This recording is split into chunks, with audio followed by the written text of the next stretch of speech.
शुभ सकाळ मित्रांनो, स्वागत आहे तुमचं आपल्या भटकंती या चॅनलवरती. तुम्हाला समोर दिसणारा अभेद डोंगर म्हणजे हाच तो रायगड किल्ला आहे. किल्ल्याच्या पायथ्याशी असणाऱ्या हिरकणवाडी या ठिकाणी हॉटेल आयुष्य येथे उत्तम राहण्याची सोय आहे. याच ठिकाणी आम्ही आमचा रात्रीचा मुक्काम केला होता. मित्रांनो, सुट्टीचे दिवस असल्यामुळे मोठ्या प्रमाणात रोपवेला गर्दी आहे. त्यामुळे वेटिंग एरियामध्ये बसण्यासाठी जागा केली आहे. वेटिंग एरियामध्ये तुम्हाला रोपवे कोणी बांधला, कधी बांधला, तसेच किल्ल्याबद्दल बरीच माहिती भेटते. तर चला मित्रांनो, आता आपण रोपवेने गडावर.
किल्ल्यावरती आपल्या ग्रुपचं सरशी स्वागत आहे. माझं नाव निलेश किशन आवकीरकर.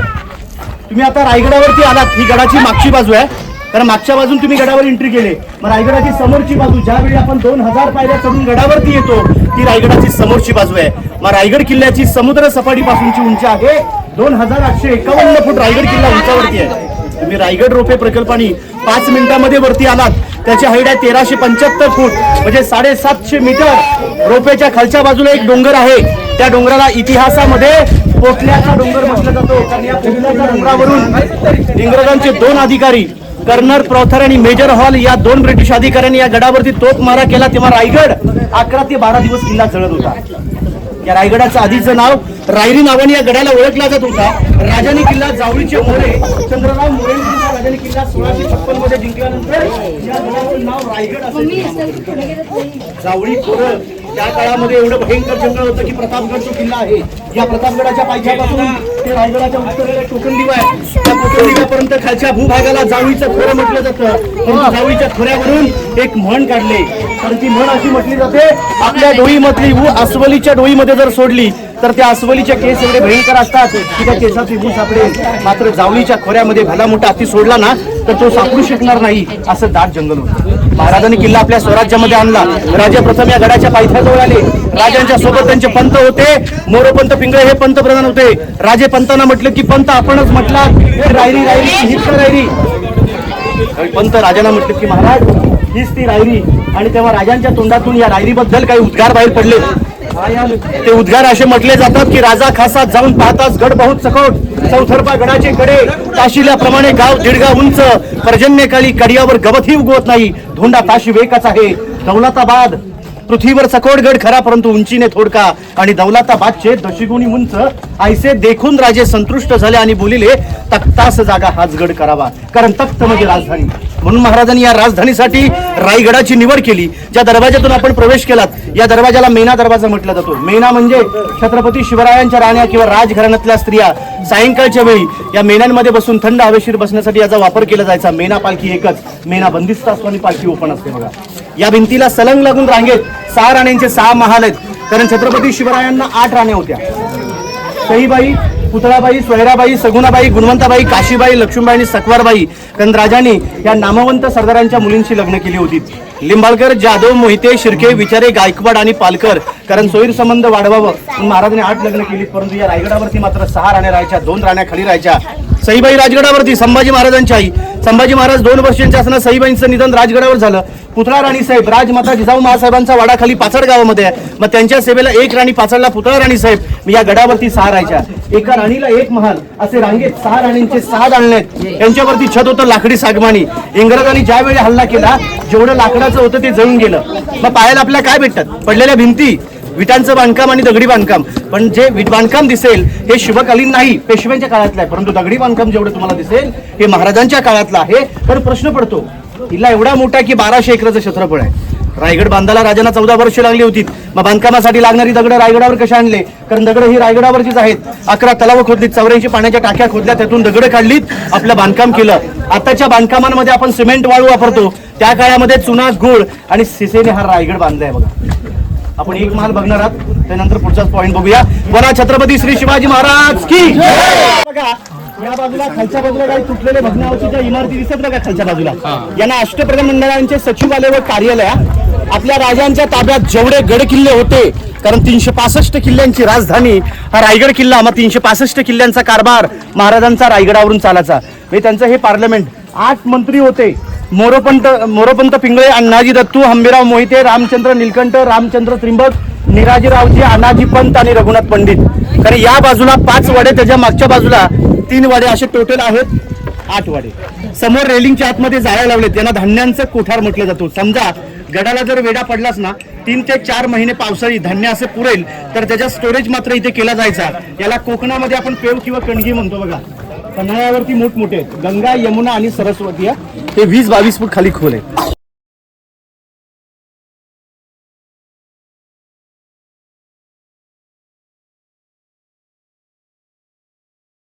हा छत्रपती शिवरायांचा राहता राजवाडा.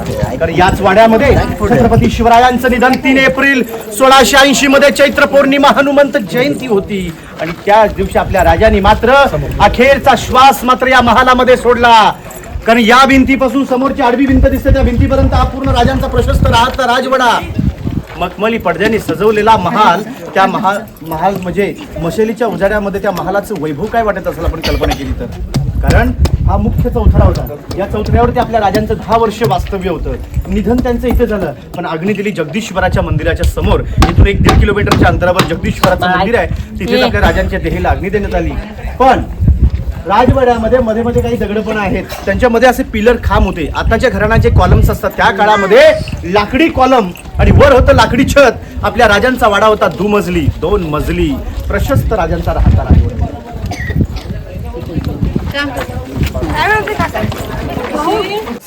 या बाजूला 2 मनोऱ्या आहेत. याला अष्टकोनी मनोरा, एकावरती एक असे 7 मजली होत्या.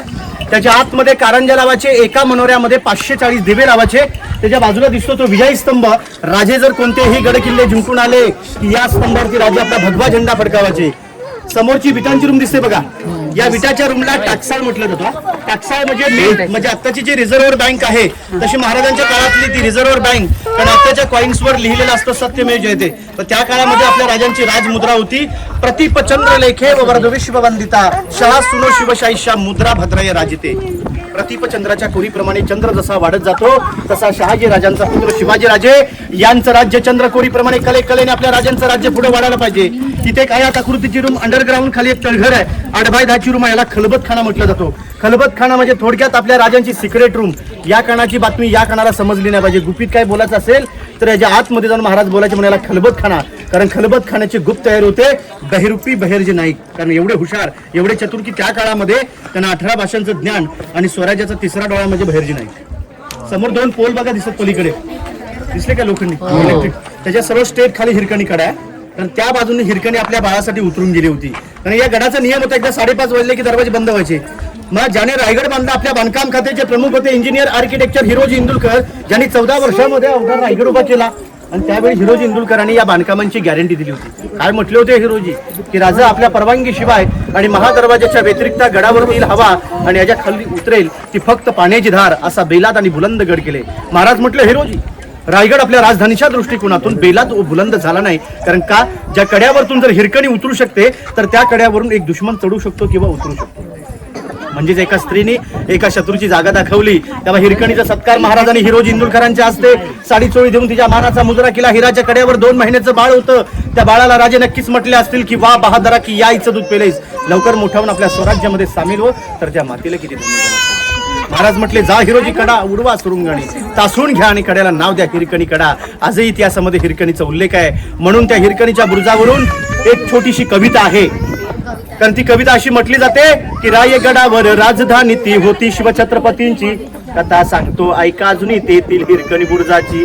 बसले होते गाव तळाशी वालुसरे या नावाचे, राहत होते कुटुंब छोटे गरीब धनगर गवळ्याचे. आई बायको तान्हा मुलगा कुटुंब होते छोटेसे, अन शोभत होत्या हिरा नावच्या तडबदार घरवालीचे. सांग सकाळी हिरा जात असे दूध घेऊन गडावरी, चालत होती उपजीविका त्या लेकीच्या धंद्यावरती. एके दिवशी दूध घालिता हिरा क्षणभर विसावली, ध्यानी आले नाही तिच्या कधी सांज वेळ टळून गेली. सूर्यदेव मावळते झाले बंद गडाचे दरवाजे, आणि मनात भ्याली हिरा म्हणाली घरी ताने बाळ माझे. हात जोडून करी विनंती जाऊ द्या खाली मला, आणि गडकरी म्हणे नाही अनुज्ञा शिवरायांची आम्हाला. बाळाचे आठवे झाली माय माऊली वेडे पिसी, आणि कडा उतरून धावत जाऊन बाळाला ती घे खुशी. आतुळने हे धाडस पाहुनी महाराज स्तंभित झाले, साडी चोळी हिरा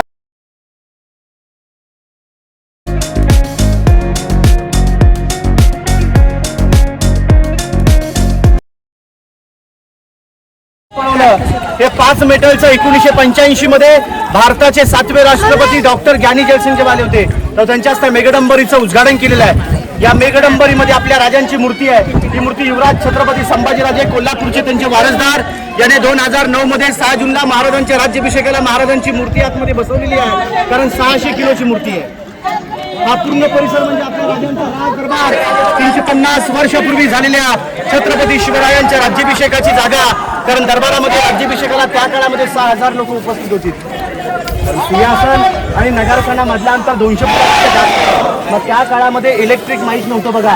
जर कोपऱ्यामध्ये बसणारा व्यक्ती कुजबुज किंवा हळू आवाजामध्ये बोलत असेल तर तो आवाज आपल्या राजांपर्यंत पोहोचला जायचा. आणि महाराज तिथून बोलले की तो आवाज त्या मागच्या व्यक्तीपर्यंत पोहोचायला पाहिजे. ही एक सिस्टीम करून ठेवलेली, आणि यालाच म्हणतात की वास्तुशास्त्राची रचना. आपण जर कल्पना केली तर त्या काळातले आर्किटेक्चर्स व इंजिनियर कशा असतील बघा. त्या सिंहासनावरती जाण्यासाठी 4 पायऱ्या दिलेत. त्या 4 पायऱ्या एवढ्या महत्वाच्या पायऱ्या आहेत, कारण ते बॅरिकेड लावलेत ना त्याच्या आतमध्ये 4 पायऱ्या आहेत. ते 4 पायऱ्या एवढ्या महत्वाच्या पायऱ्यात की महाराज सिंहासनाच्या पायऱ्या चढताना राष्ट्रमाता जिजाऊ महासाहेबांच्या डोळ्यातून अश्रू गळले.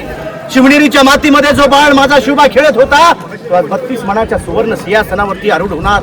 महाराज नक्कीच म्हटले असतील आऊसाहेबांना, आऊसाहेब मी जहिंद विश्वराजाची पहिली पायरी चढतो तो तानाजी मालुसरे, दुसरी पायरी चढतो तो बाजीप्रभू देशपांडे, तिसरी पायरी चढतो तो मुरारबाजी, आणि चौथी पायरी म्हणजेच माझा प्रतापराव गुजर. राजे सिंहासनामध्ये जाताना त्यांच्या वीर मावळ्यांची आठवणीत होती, ज्यांच्या जीवावर आज मी हिंदवी स्वराज्य निर्माण केलं. ते शूर आणि वीर आज जर असते तर तो आजचा दिवस किती आनंदाचा असता. राजे सिंहासनावरती आरूढ झाले. कागा भट्टांनी महाराजांच्या हातामध्ये विष्णूची मूर्ती दिली. विष्णू हा जगाचा पालक असतो, आणि महाराज अवघ्या हिंदवी स्वराज्याचे राज्य होणार. महाराजांच्या अंगावर छत्र धरलं. गागाभट वरती येऊन त्यांनी एक ललकारी दिलेली आहे. ती ललकारी म्हणतो पाठीमागून जय म्हणा की प्रौढ प्रताप पुरंदर क्षत्रिय कुलावतांश सिंहासनाधीश्वर महाराजाधिराज राजा शिवछत्रपती श्री शिवाजी महाराज की जय भवानी जय शिवाजी. धर्मवीर गडावर केलं की आपल्या राजांची मोठी दूरदृष्टी होती बघा. हा नगारखाना गेट 52 फुटाचा गेट, आपण याचीच कॉपी मारली, याची प्रतिकृती मारली आणि ब्रिटिशांनी गेट ऑफ इंडिया आणि मुंबई गेट बांधला. हा नगारखाना गेट आहे. पहिले मुख्यमंत्री यशवंतराव चव्हाण रायगडावरती आले होते, तेव्हा त्यांच्या हस्ते महाराजांच्या पुतळ्याचं उद्घाटन केलेलं आहे. वरचं छत्र 2012 मध्ये शिवप्रतिष्ठान सांगलीचे अध्यक्ष संभाजी भिडे गुरुजी, म्हणजे सांगलीवरून आजही लोक रायगडावरती पूजाला येतात. तर त्यांनी जे वरचं छत्र 2012 मध्ये 2 जुलै उदयनराजे भोसले साताऱ्याचे त्यांच्या हस्ते बसवलेलं आहे. हा पूर्ण ग्राउंड आहे. या ग्राउंडला होळीचा मैदान किंवा होळीचा माळ म्हटलं जातो, कारण फाल्गुन महिन्यामध्ये शिमग्याच्या महिन्यात मार्च मध्ये पहिली होळी पेटवली, पूर्ण गड किल्ल्यावरती होळी पेटवली जाते. त्या काळामध्ये एक नियम होता की राजे पेट्या होळीमध्ये नारळ टाकायचे, आणि पेट्या होळी हाताने नारळ काढून जो बहादूर असेल त्याला राजे सभा त्याच्या मागच्या बाजूला राहायचे आगे दुकान आणि पिछे मकान. पण त्या काळामध्ये अतिक्रमण प्रकार नव्हता. आता अतिक्रमण नसतं कारण दुकानांच्या पायऱ्या रस्त्यावरती असतात बघा. त्या काळात बघाल ना तर जाताना तुमच्या लक्षात येईल त्या पायऱ्या रस्त्यात नसून आतल्या बाजूला ठेवले. 44 दुकान आहेत. उजव्या बाजूला 22 आणि डाव्या बाजूला 22. त्याच्या मागची पांढरा सफेद सेट दिसतो ना ती इमारत म्हणजे हत्ती का हत्तींच्या राहण्याची व्यवस्था रायगडावर इथे केली होती. आता ते आर्किओलॉजिकलचं ऑफिस आहे पुरातत्व विभागाचं. तर आपण कुठे समाधीला पर्यंत जाऊ. बरं तुम्ही इथेच येणार आहात. येताना इथले फोटो महाराजांचं संभाजी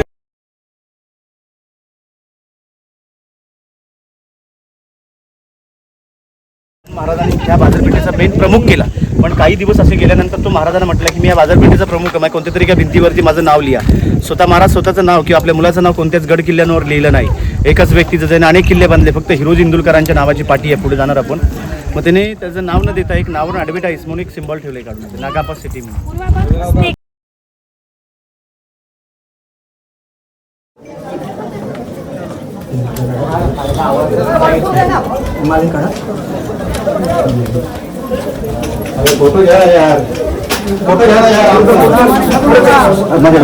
जगदीश्वरास्य जगता मानंद दोनोत. प्रासादचे दोन अर्थ होतात. प्रासाद म्हणजे जगदीश्वराचा प्रासाद आणि जगदीश्वराच्या आज्ञेने बांधलेला राजांचा राजवाडा. श्रीमद छत्रपती शिवसे निरुपते सिंहासने तिष्ठता म्हणजे महाराज सिंहासनावरती आरूढ झाले याची तारीख दिली त्यांनी. शाके 96 बाणभूमी गण आदानंद संवत्सरे ज्योतिराज मुहूर्त कीर्ती मेहते शुक्लेशे सारपे तिथो म्हणजे महाराज सिंहासनावरती आरूढ झाले याची तारीख दिले की शालिवान शके 1596 आनंदनाथ संवत्सरे चालू असताना ज्येष्ठ त्रयोदशीला महाराज सिंहासनावरती आरूढ झाले. ही मराठी तारीख झाली. मग इंग्रजी तारीख 6 जून 1674. गडावरती इमारती किती बांधल्या? 350 इमारती. वापी कूप तडाक. तडाक म्हणजे तलाव जिथून पवऱ्यांनी पाणी काढतील ती विहीर. नरेंद्र म्हणजे राजवाडा. कुंभीग्रह म्हणजे हातीशाळा. बाग बगीचा वनस्तंभ अशा अनेक इमारती रायगडावरती बांधल्या. श्री मधुरे गिरो गिराम विषय हिराजीने निर्मितो. हिरोजी म्हटले रायरीचा डोंगर मी निर्माण केला आणि लाचच्या वळीमध्ये त्यांनी गॅरंटी दिली. यावर चंद्र दिवा करो विरस्त अवश्य मृजुंबते की जोपर्यंत आकाशामध्ये चंद्र सूर्य तारे आहेत तोपर्यंत केलेली बांधकाम आवाजित राहतील. आपल्या रार नाही तलवारीच्या पातीला आणि शिवचरित्राशिवाय अर्थ नाही. या महाराष्ट्राच्या काळ्या मातीला अंधार फार झाला तर दिवा पाहिजे. अंधार फार झाला तर दिवा पाहिजे. या देशाला नव्हे तर या भूमीला पुन्हा एकदा जिजाऊंचा शुभा पाहिजे. म्हणून म्हटलं जातं की राष्ट्रमाता जिजाऊ. अहो राजमाता जिजाऊ तुम्ही जन्माला जर आल्या नसत्या तर दिसली नसती अंगणामध्ये तुळस.